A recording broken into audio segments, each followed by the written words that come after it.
नमस्कार दोस्तों, स्वागत है आपका शिव गुरुकुल में। दोस्तों, आज की क्लास हमारी संबंधित है मगध का उदय। इस क्लास में हम पिछली परीक्षाओं में पूछे गए प्रश्नों से संबंधित तथ्य लाए हैं, इसलिए वीडियो को लास्ट तक देखें, जो कि आपकी आगामी परीक्षाओं के लिए उपयोगी साबित होगी। तो शुरू करते हैं आज की क्लास मगध का उदय, जिसको मगध का उत्कर्ष भी बोलते हैं। दोस्तों, आरंभ में मगध साम्राज्य का विस्तार उत्तर में गंगा नदी से, दक्षिण में विंध्य पर्वतमाला तथा पश्चिम में सोन नदी से, पूर्व में चंपा तक था। आरंभ में मगध का विस्तार बहुत अधिक नहीं था। यह केवल वर्तमान के पटना तथा गया के आसपास का क्षेत्र था। मगध का सर्वाधिक विस्तार मौर्य साम्राज्य में हुआ था। अतः आप चित्र में भी देख सकते हैं कि मगध का प्रारंभिक क्षेत्र बहुत ही कम था। दोस्तों, मगध का प्रारंभिक जो राजवंश था, उसकी स्थापना बृहद्रथ ने की थी। इस राजवंश का सर्वाधिक शक्तिशाली राजा था वह जरासंध था। मौर्य साम्राज्य से पूर्व के राजवंश निम्नलिखित थे।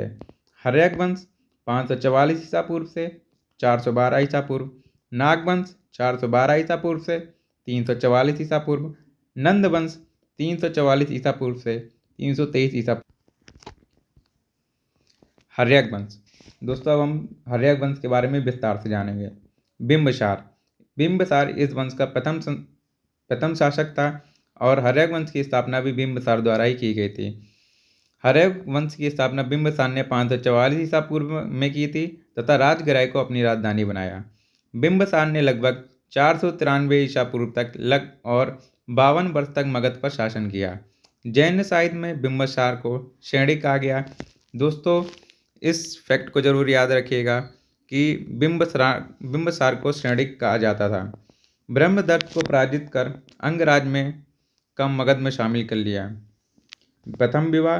बिंबसार का प्रथम विवाह माँ कौशल नरेश की पुत्री तथा प्रसेनजीत की बहन थी। द्वितीय विवाह चेलना या छलना, जो कि वैशाली नरेश चेटक की पुत्री थी। तृतीय विवाह क्षेमा से हुआ था। यह भद्र प्रदेश की राजकुमारी थी। दोस्तों, भद्र प्रदेश आधुनिक पंजाब क्षेत्र में अंतर्गत आता है। कौशल नरेश ने दहेज में काशी प्रांत दिया था। बिंबसार को कौशल नरेश द्वारा काशी दहेज में प्राप्त हुआ था, जिससे लगभग उसे 1 लाख की वार्षिक आय प्राप्त होती थी। बिंबसार की हत्या उसके पुत्र अजातशत्रु ने कर दी थी। बिंबसार ने महात्मा बुद्ध की सेवा में राजवैद्य जीवक को भेजा था। राजा चंड प्रगोत की स्वास्थ्य सेवा के लिए भी जीवक को भेजा गया था। जो जीवक था वो बिंबसार का राजवैद्य था। हर्यक वंश का अगला शासक था अजातशत्रु।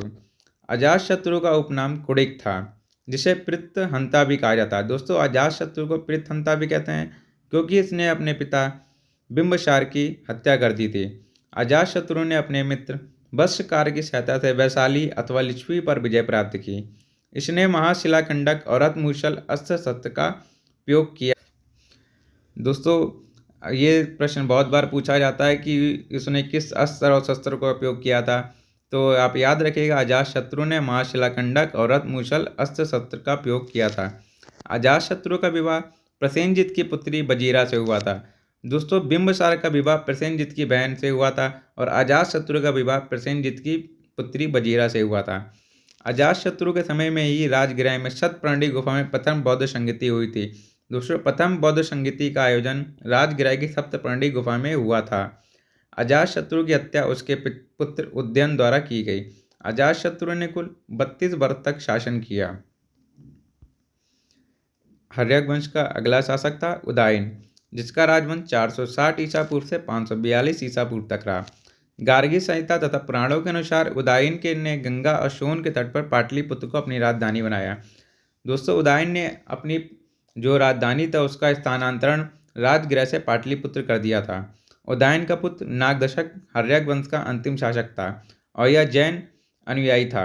पाटलिपुत्र या कुसुमपुरा नगर की स्थापना भी उदयन द्वारा की थी। दोस्तों, जो उसने अपनी राजधानी थी यह सोन नदी तथा गंगा के तट संगम पे की थी, जो कि दोनों ओर से जल सुरक्षित थी।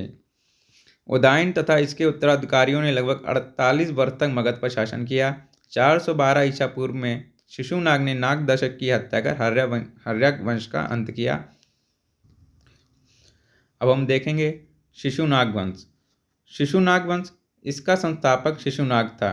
शिशुनाग ने हर्यक वंश के अंतिम शासक नाग दशक की हत्या कर शिशुनाग वंश की स्थापना करी।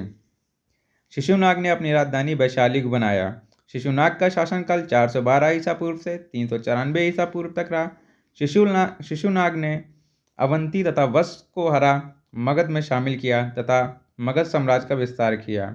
इसकी हत्या के बाद इसका पुत्र कालाशोक गद्दी पर बैठा। कालाशोक दोस्तों, कालाशोक का सम्राट 394 ईसा पूर्व से 366 ईसा पूर्व तक रहा। कालाशोक ने मगध की राजधानी को पुनः पाटलिपुत्र को बनाया। हर्षचरित के अनुसार कालाशोक की हत्या महापद्मानंद ने नगर भ्रमण के दौरान कर दी थी। दोस्तों, कालाशोक की हत्या महापद्मानंद ने नगर भ्रमण के दौरान कर दी। दूसरी बौद्ध संगति का आयोजन इसके शासनकाल में हुआ था।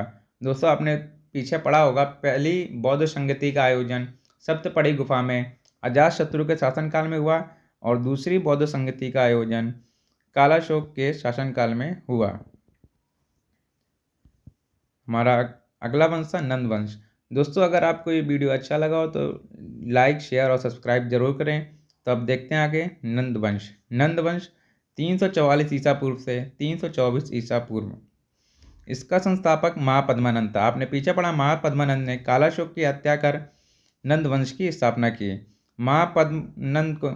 महापद्मानंद को पुराणों में शूद्र बताया गया है। महापद्मानंद को सर्व क्षत्रांतक भी कहा गया है। महापद्मानंद को भार्गव भी कहा गया है। इसका पुत्र था घनानंद। घनानंद यह सिकंदर के समकालीन था। घनानंद ने दरबार में चाणक्य को अपमानित किया था। दोस्तों, जो चाणक्य था वो तक्षशिला का ब्राह्मण था, जो कि मगध में आया था घनानंद के दरबार में, जिसको घनानंद ने अपमानित किया। 322 ईसा पूर्व में चाणक्य ने चंद्रगुप्त की सहायता से घनानंद की हत्या कर दी थी। दोस्तों, जो चाणक्य था उसने अपने अपमान का बदला लेने के लिए चंद्रगुप्त की सहायता से घनानंद की हत्या की और मौर्य साम्राज्य की स्थापना करवाई। दोस्तों, अगली वीडियो में हम देखेंगे मौर्य साम्राज्य। आज की वीडियो यहीं तक। नमस्कार।